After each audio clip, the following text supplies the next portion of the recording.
چراغی راه من نور المبین است، کتابی جاودان روی زمین است.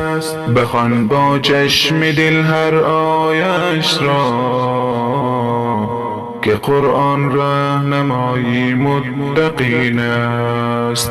چراغی راه من نور المبین است، کتابی جاودان روی زمین است. بخوان با چشم دل هر آیش را، که قرآن راهنمای متقین است. بگیر از سوره هایش درس ایمان، صراط المستقیم آری همین است. بخوان با شوق و ذوق و با تدبر،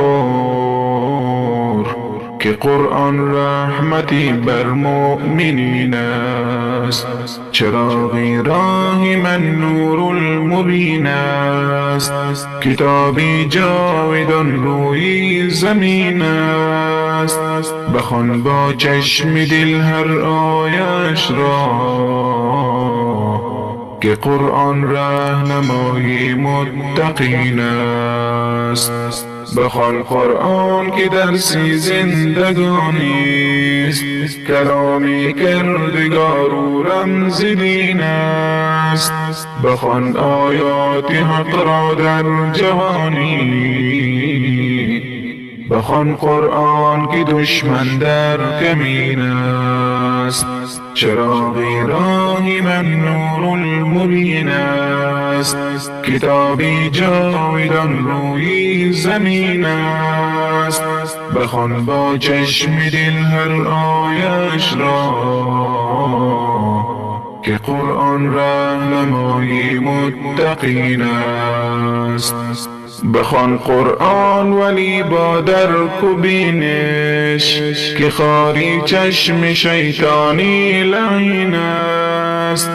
بخوان قرآن اگر دل بی قرار است، تلاوت کن اگر قلبت حزین است. چراغی راه من نور المبین است، کتابی جاودان روی زمین است.